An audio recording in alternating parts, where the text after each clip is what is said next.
Chairs Roblin and Holvey, members of the committee, thank you so much for your time today. My name is Jason Brandt. I serve as the president and CEO of the Oregon Restaurant and Lodging Association. And accompanying me today is Greg Astley, our Director of Government Affairs for the association. I want to assure everyone that Greg and I will practice social distancing throughout our time with you today. Also, I want to thank the legislative staff for their technical assistance. Thank you, Jan, Dan, and Danielle, for everything that you're doing to make this as productive as possible. I'm hoping that you can actually run points for our PowerPoint presentation similar to Sandy. Is that a possibility? Yes, continue.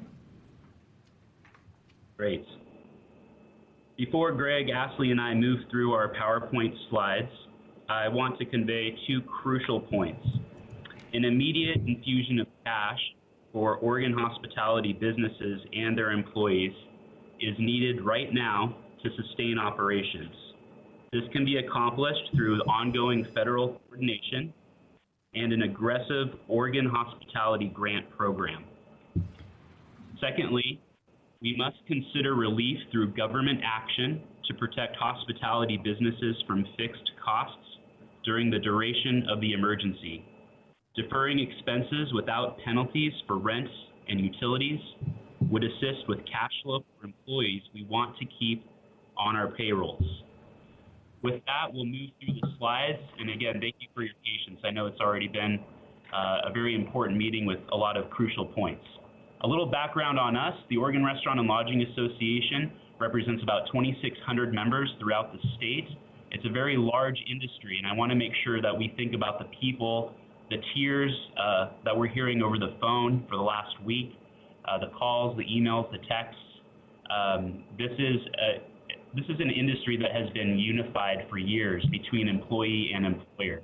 I can't tell you the amount of people out there that care so deeply for their employees. The last thing they want to do is not have a job for their employees. So I just want to make sure everyone knows that. We firmly believe that, and we're here to help employees while we're helping small businesses at the same time from an employer standpoint. There's over 180,000 jobs in Oregon hospitality. That's a pre-coronavirus number. So lots of jobs across the state. We're the second largest private sector industry in Oregon. We'll get into this, but you need to know in real time, thousands of jobs have already lost. We're doing our best to track that, and we'll keep you up to speed as much we can as an association. Some of the slides do convey the severity of the situation, and these slides are 1 day old, and things are changing in real time. You see some numbers there from restaurants and lodging statistics. I don't need to go through those, but I do want you to know the impact that it has on the overall economy and also the employment that our industry represents as a proportion of overall state employment. The lodging number is also important. Lodging obviously supports a number of jobs, 4.5% to be exact, throughout the entire network. Let's move to the next slide. And Greg and I will switch off voices just so you don't get too tired of either one of them. Greg? Thank you, Jason. The next slide, please. Yes, the governor's office has already referenced this. This is information from Open Table on restaurants, and it's basically the same information, but I know people digest it in different ways. So on the far right, you'll see going back as far as February 23rd, from a year-to-year basis, reservations on Open Table up 20% in Oregon, 20%. And then as you work through the last couple of weeks, including the governor's executive order on Monday, it's now 61% down across the state and across the city. The line graphs on the left side, bottom of that slide, represent those same numbers, but just represented graphically for those who like to see it visually. So that information is as up to date as we have at this point, and provide more up-to-date information as we receive it. Next slide, please. So the choice for restaurants is laid out the best we can in these three scenarios, just to give you a full understanding of what we're facing. And anytime we say restaurants, I really want to make sure everyone knows we're talking about 155,000 Oregonians. So restaurants, for the purposes of our conversation, equals 155,000 people that we're needing to work with to make sure they have a paycheck and can provide for their families. So the options are close for good, close temporarily, or number 3, lay off all non-kitchen employees to support the new efforts by the governor to continue frequenting restaurants, but in a controlled way with delivery and pickup. But that will not sustain the restaurant for long from a business model standpoint. So back to numbers 1 and 2. So how do we make that work? Obviously, number 2, in our opinion, is the only viable option. Certainly don't want to see the network of over 10,000 restaurants in Oregon that employ 155,000 people shut down for good. So what does this look like from a temporary standpoint? Well, I just want to read this because we've talked a lot about it internally and with many of our members. When we come out of this and the public does get the all clear, it's so crucial that restaurants, bars, breweries, and all of those tied to our industry be able to quickly open up their doors again, get their employees back to work, and start generating revenue again for the state and for the cities. At this point, we really do have no idea what the governor's announcement on March 16th will mean when it comes to how many restaurants fall into Category 1 and how many restaurants fall into Category 2. Next slide, please. So this is just economic impact on restaurants, and I'm going to add one to this because I just got a text message this morning from a bar in Portland who normally would enjoy a very robust St. Patrick's Day. In fact, their revenue in the door would normally have been $50,000 just on St. Patrick's Day. I was texted a copy of their daily log sheet, and their sales for yesterday were 0. So you've already probably heard McMenamins has announced it's laying off 3,000 workers. We also heard from Joe Davis, the Black Bear Diner in Madras, Oregon, just north of Redmond, is laying off 38 of its 51 staff. Toro Bravo Group in Portland has laid off 90% of their workers and closed 5 of their 7 restaurants. They are trying to keep 2 of them open and utilize the food that they have in a way to help those in need. In addition, the Oregon Lottery just sent out notices yesterday that the video lottery machines will be turned off for the duration of the ban, which further reduces revenue sources for bars and restaurants, sometimes dramatically. There's a link on here to the Oregon Live restaurant closures and changes they're trying to keep up. Many of our restaurants, especially in the Portland area, had considered takeout and delivery even before the governor's executive order. And so this list has those that are doing that, as well as those that are just simply outright closing. Next slide, please. Regarding the economic impact on hotels to date, we obviously are seeing a significant decline in occupancy. Many hotels around Oregon are already experiencing single-digit occupancy. Typical occupancy for a hotel would be somewhere in the range of 60 to 80%. So single digit obviously has a significant impact on paychecks and on the overall system within the hospitality industry. The hotel industry is facing an abrupt and unprecedented drop. There is nothing in our history, including the 2008 recession and 9/11, that even comes close to what we are already seeing. So the updates from the Oregon Health Authority and everything that's happening with our crucial first responders and our healthcare workers, and the fact that we haven't even reached our peak and we're still working to flatten the curve, tells us that there is much more to come. We really have to prepare, I think, on 2 fronts as it relates to this. So I just want to emphasize this again as well. Not only are we going to have a run on the healthcare system, we're going to have a run on the employment department. So whatever we can do to devote resources from a state government standpoint to both our healthcare system and our employment department will be absolutely crucial in the coming days. Next slide, please. So again, these are some stories direct from our members that we're hearing. In Bend, one hotel lost $600,000 in business in 1 week. They're looking at having to lay off employees because of that loss of business. And it's not just in this current situation, but there are cancellations for events going out months. This is not something that when the ban is lifted, things will return to normal. We're looking at the recovery period being as long or longer than the current crisis that we're in. For some of our coastal properties, we had a hotelier that contacted us and said that talking with local bankers, several of the smaller owner-operated hotels are already seeking financial help and payment relief, probably going to continue and worsen over the coming weeks. And since much of the lodging on the Oregon coast falls into the owner-operated category, they're imagining that anything beyond 8 weeks will result in permanently closing or forcing sales of some of those properties. Specifically for one hotel in the Portland area, these are the estimated economic impacts, and I'm not going to go through all those, but I'll just jump down to the last one. But they're estimating that in March, their revenue is going to be down 66% from last year, and in April, it will be down 75% based on the cancellations and the lack of bookings at this point. They also noted that they are likely to be laying off 77% of their staff, putting them on temporary leave before this week is over. Next slide, please. Other stories we are picking up want to really focus in on.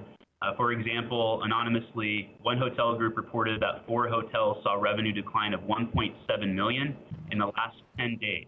The closures of restaurants within properties within those hotels are also triggering cancellations across. So a number of hotel companies have had to lay off a few hundred people. I would say that's on the low end at this point. Greg shared some stats with you about other employers in our industry and the layoffs that have already occurred.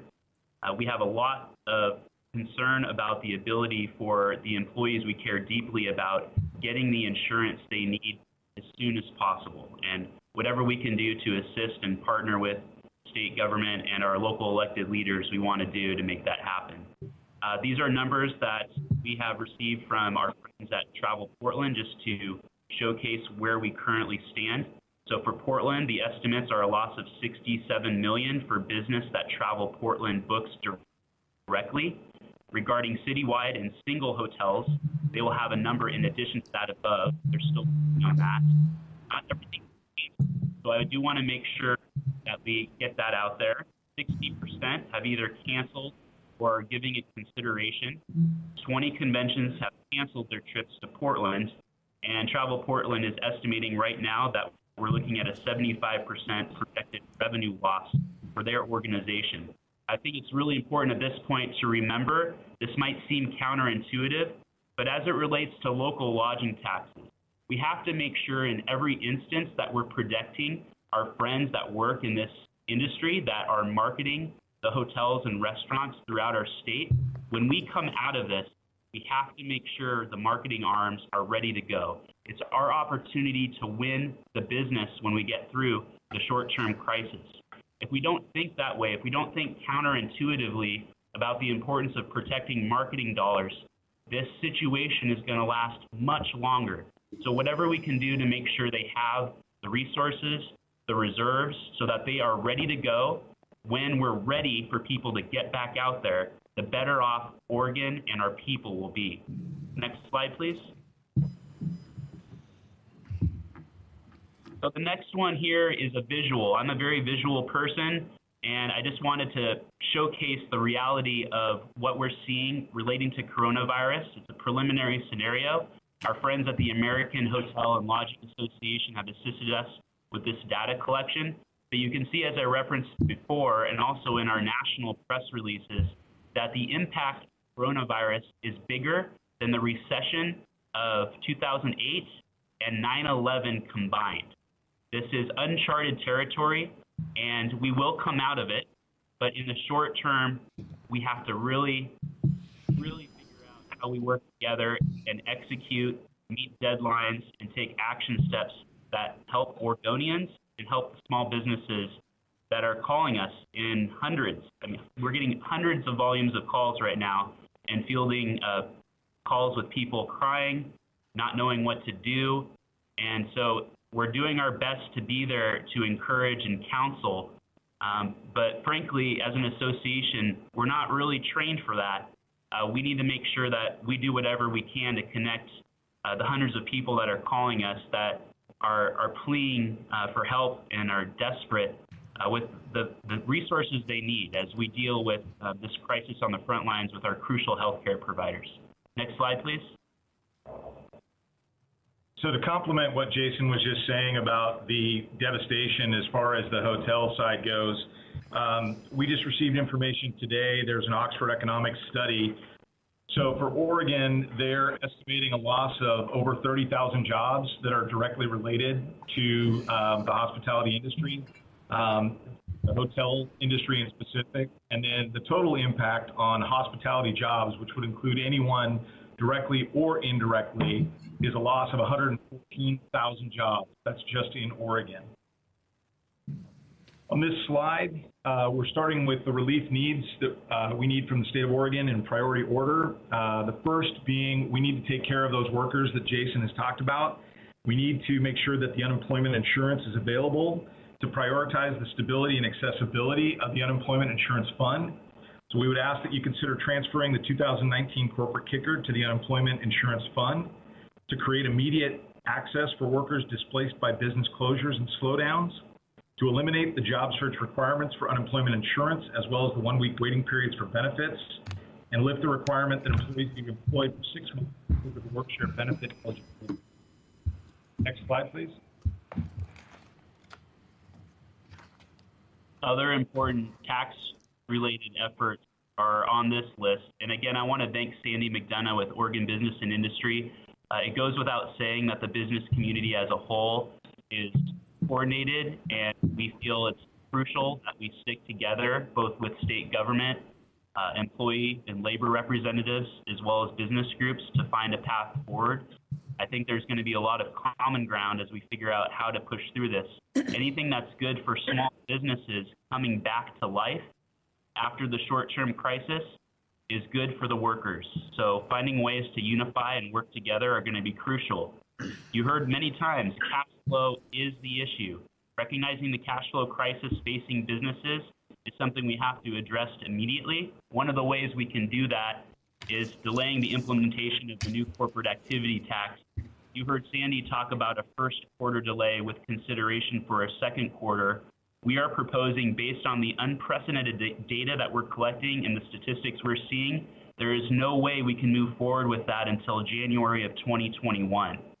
We're also wanting to work with our local governments to put on hold any new tax measures, pending resolution, or anything else related to the crisis, so we can work with our local business communities to free up cash flow, get it to people on the payroll, and at least have a modest approach to sustaining our businesses.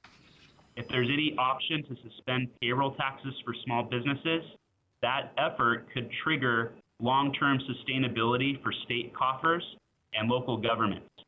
If anything keeps us in the way of getting businesses back on track, then that's long-term impact not just for our industry, but also for revenue generated by the state and for our local partners. If we can create a tax credit for restaurant and lodging operations, along with other facilities within our broader industry, it would be great. We've had a number of canceled events. You'll continue to see certain lodging operations make the choice to close their doors for a temporary amount of period. We've already had a few lodging operations do that, in addition to the governor's executive order relating to restaurants. There's a lot of group canceled events out there already, and that's just going to increase. Any tax credit relief, based on the fact that that cash flow is moving from those lodging and restaurant operations back to those customers, could make a big difference as well in getting payroll to employees. So just in conclusion here on this slide, any incentives, tax credits, investments, and job retention, these are the ideas that, in partnership with others on the Governor's Economic Advisory Council, I think we have to collectively continue to discuss. She's mentioned it before, and I completely agree. Innovation is going to be key. Anything that we thought was how we did business in the past really has to be wiped clean. It's a clean slate, and we have to work together to figure out the most innovative approach for Oregonians. And we've always had an Oregon way of doing things, so let's continue being representative of each other and respectful of each other, and find that path forward as Oregon always does. Last but not least on here too, extending tax filing deadlines. Just want to make sure that's crucial as well for us. Next slide. So in order to help facilitate job protection and business continuity, we're asking for the following. Relax the predictive scheduling requirements and enact a moratorium on penalties. As Jason has mentioned, during this unprecedented time, it's just nearly impossible to be able to figure out how to schedule something, how to schedule an employee based on the unknown quantity of customers that may come for takeout and delivery, and with the shutdown that we're currently in. We also would want to make sure that we protect employers from the increased rates and penalties when employees make claims for unemployment due to reduced hours or business closures. We'd ask that you consider providing commercial rent relief and place a moratorium on commercial evictions after March 15th, 2020 for the duration of the administrative action. For the commercial rent relief, a few suggestions might be that any missed payments may be added to the end of the leases. As has been mentioned before, we want to make sure that anything that we're doing at one stage of this crisis isn't a domino effect and affecting landlords and the banks down the road. Also, that utilities would continue without payment if necessary through the impact period. We may need to see significant increases in payment periods on utilities and other bills. Next slide, please. Some other important things that should be under consideration to, again, protect jobs and do whatever we can to reduce the run on the employment department. If we can provide employers with a 60-day extension of time to file their state payroll reports, that could go a long way in making sure they have the cash they need to keep as many people on their payrolls as possible during this time. If we can defer all city and state business licensing fees for 3 months, that would also go a long way. Other opportunities here, deferring payment of quarterly business taxes, which are coming up due April 30th. If we can defer them 9 months to February 2021 with no interest or penalties, that would make a huge difference. And last but not least, 90-day deferral of payment of real property taxes for hotels specifically while they recover. Next slide. A lot of demand right now for grocery stores because of the fact that restaurants are not able to do dine-in service. So we would ask that any consideration of a complete ban on restaurants not go forward, because those restaurant kitchens, if they remain open, can help alleviate the strain and the increased demand on grocery stores by offering takeout and or delivery service. I just want to add something here too. In these formats, I want to make sure that we're thinking about restaurants as part of the solution as we move through this crisis. Let's think visually here, create pictures in our mind. The way in which we're going to be engaging customers in the restaurant industry based on the governor's executive order is less human interaction than what we may see in grocery stores.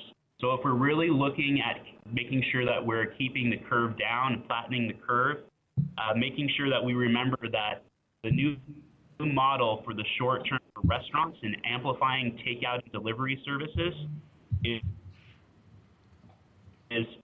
a reduced human in policy that I think we all need to embrace. We, of course, support our grocery stores and the association and appreciate Joe Gilliam and everything he does, and we consider ourselves partners with him. They are absolutely crucial in this ongoing fight we have against the coronavirus.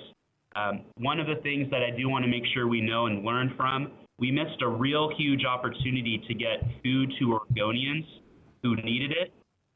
We didn't have enough time to scale down and make sure that the restaurant industry out there, 10,000 locations, could take perishable food and get it to people that were in need. A lot of our folks did get food to their employees, and they were able to take that home. But I think you all know that the executive order went into effect at 5 p.m. yesterday.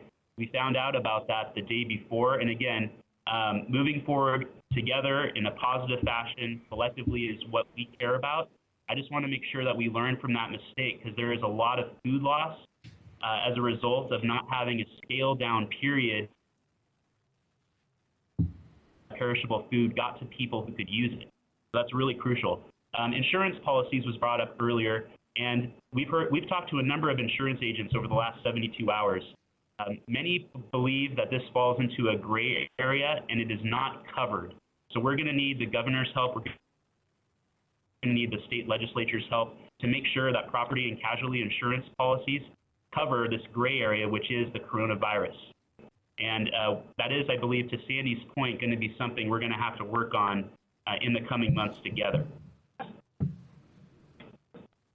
So finally on this slide, Jason mentioned a grant program earlier. We're looking at a grant program for hospitality businesses who have seen sales decreases of 25% or more in order to help them get back on their feet, continue to pay their employees when they're able to hire them back, and make sure they can be successful.